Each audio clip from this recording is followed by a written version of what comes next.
Chicago, St. Louis to Chicago. Underlay, E-I-E-I. Uh-oh, you had me driving far enough to switch the time zone. You was the best of all time at the time, though. Yeah, you wasn't mine, though. But I still drove 30 hours. Good afternoon, folks. We're in Homer Glen, Illinois for Yolanda and Richard wedding. The venue was pretty nice. I think I'm gonna like this setup. We're about to do makeup. I already got the groom shots and him getting ready, so we're good with that. So let's go into makeup and get this day going. Never mind me saying let's get into makeup. Let's get into this behind the scenes. So, as I always say, and I always will preach until the day I die, the first 15, 30 seconds is the most important of your wedding film. The opening scene has to grab the viewer's attention, including even your clients. You want that first 15, 30 seconds to pop, and this is what I did in the beginning of this video.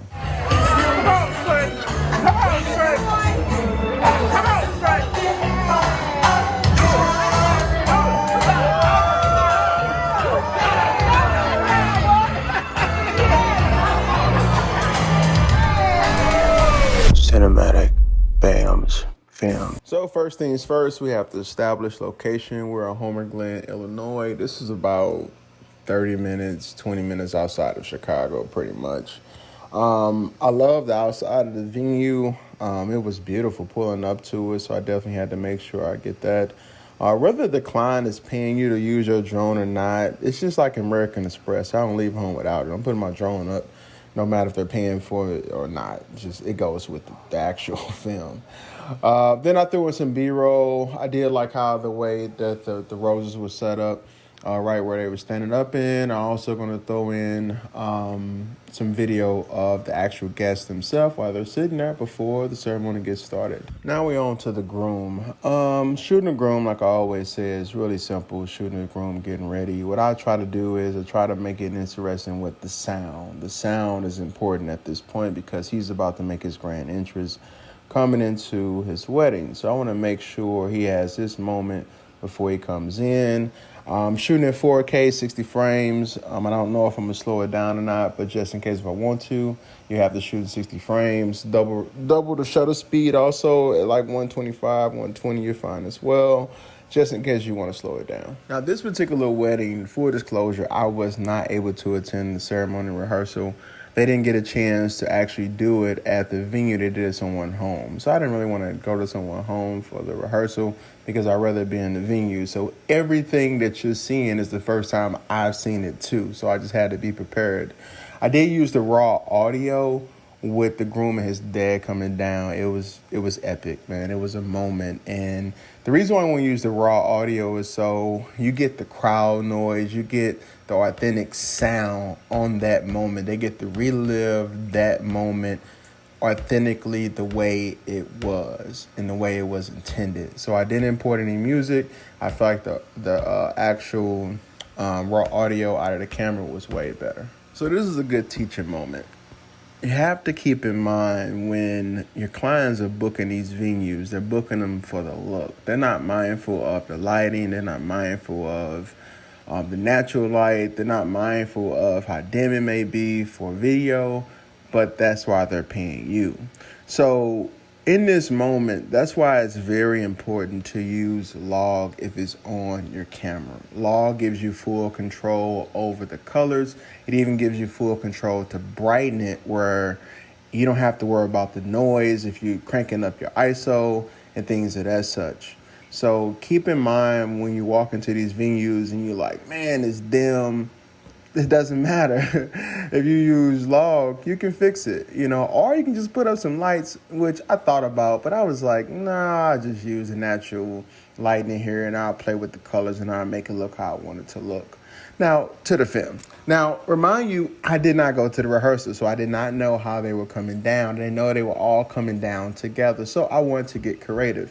I seen everyone out with their phones out, so I thought, why not just put the focus point on the phone and then change the focus point to the subject to make it very creative, very interesting. And also I wanted to give every single person their own moment since they always coming down together. The photographer, he wasn't that mindful of I was recording video, so I also had to work around him as well. So I had to double time my work. I am in 4K 60 frames. I'm at 125 shutter speed, just in case if I wanted to slow it down, because they were coming down all together. I knew I may have to slow down some clips to give each person their own section. And that was pretty much it while they was coming down. It was about, I want to say 12 of them maybe, but we made it work. Now, when you watch the film, you can kind of tell I had no idea they had a flower guy coming down, because after the guy rolled out the freaking bride thing she walks on, I don't know, I can't remember the name of it right now, but never mind that. I turned around and seen the shot of the pastor and them standing up there with the windows. I was like, oh, this is like a really nice shot. So I'm like, let me go get this shot because I'm going to use this shot. But then I heard the music, and then I seen the groom laughing. I'm like, wait a minute, something going on. So then I quickly turned around and was like, oh, yes, let's get it. You don't understand. I've been waiting for this moment for 35 weddings, and it happened, and it was epic. It was everything. I used the raw audio because it was authentic. Like, you can hear the people, you can see the people cheering. They were just as surprised as I was. So I didn't want to import any audio during that point. I thought about slowing it down because I wanted the flowers to like flow, but then it would have messed up the moment. Like, sometimes you got to let the moment live the way it is, because right now he's viral on TikTok, YouTube, Facebook, IG. He's viral everywhere because it was an epic moment. All right, now we're into makeup. Everything is shot. Well, I take that back. Some of this was shot in 60 frames. Some was shot at 120. I shot in 60 frames by accident. I was doing something else, and it was just in 60 frames. But I can still slow it down, so it's not a big deal. I prefer to shoot makeup and hair in all 120 because I want that slow motion straight out of camera. And then plus it gives me more play when I go from the subject to the makeup artist, or if I go from the hairstylist to the makeup artist as well. The makeup artist didn't bring any lights in, so I just used the natural light that was in the room and just bumped up the ISO and played with that, and we boom, bop, bop, got it done. Once again, we did not rehearse the ceremony at the venue, so I had no idea she was coming down the steps. She actually was getting her makeup done in that room, and she came down those steps. So I was out of position. The good thing is, I got in position, even though I wanted to be in the middle of the steps with the photographer. He manned himself right there, so it was blocked. So the only shot I had was pretty much from the side. And then also it secured me from having him in my frame.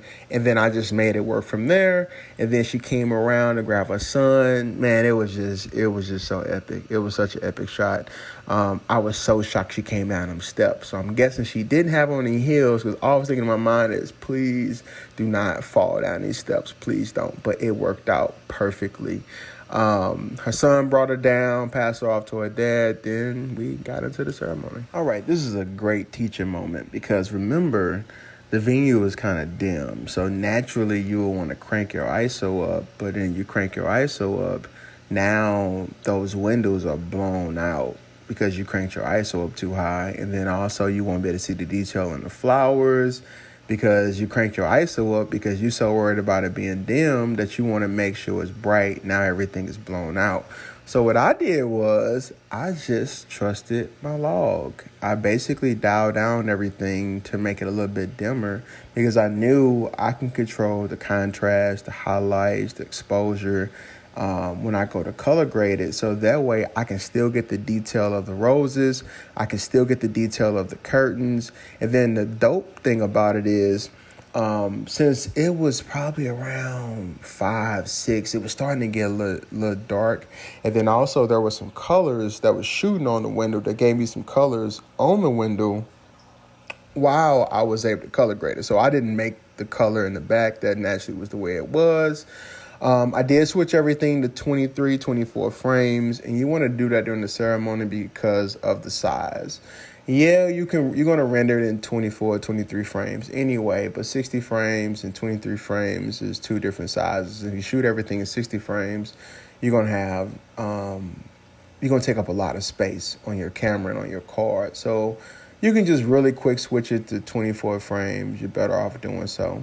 Also, always shoot with at least the minimum 2 cameras. So I got a stationary camera that's kind of to the back of the actual bride. It's my groom camera, so I can see him. And then I have my camera in my hand where I can move around and get whatever angle, whatever shot I choose to get while the ceremony is going on. Both cameras are in 4K. The groom camera I normally keep that one on 30 frames, and then the camera in my hand during the ceremony, I put that one in 24 frames. Other than that, it's just, you get to see this, and you see by shooting in log how much more control you have over your film to color it, to get the details of the flowers, the detail of her dress. Don't be afraid of low lighting. To be honest, just get a camera that's good at low light, which the R6 Mark II or even the R6 is the best camera on the market for low light with shooting weddings. I also use the 24 to 70L series lens as well. Both of them together are very expensive. You're going to spend about $5,000 roughly, but look at the results. Also, I almost forgot. Bring your own mics. Respectfully, the DJ mic kept messing up. I think it was the space, because she was probably almost the length of a half a football field, and where they were standing was kind of far. And I think it really was the mic was just too far away from the transmitter, and it kept going in and out, in and out. And what I normally do is I will put my recorder outside of the speaker from the DJ to get whatever audio that's coming into the mic, and I'll set it on auto. And what happens is my recorder, it adjusts the levels on its own, so I can use it if I want to, but I always mic up the efficient and I mic up the groom, so I have my own audio just in case the audio will mess up, because I didn't have it happen a few times. So I just don't trust the DJ audio or the speaker. I want my own, so that way if it's messing up, hey, it's on me. And I'm pretty sure they're thankful that I did, because I can tell during the ceremony they was very frustrated about the mic. But I was able to cut a lot of that out, so you don't even know what happened. So it's been a while since I filmed the reception entrance of the wedding party.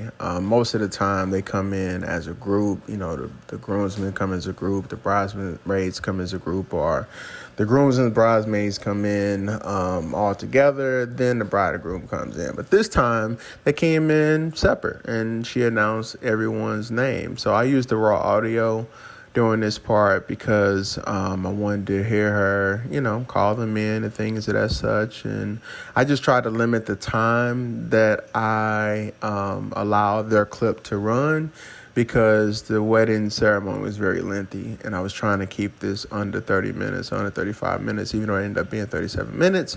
But we made it work. I did shoot this all in 60 frames because during a trailer, which you can check that out on my channel, I slowed all this down.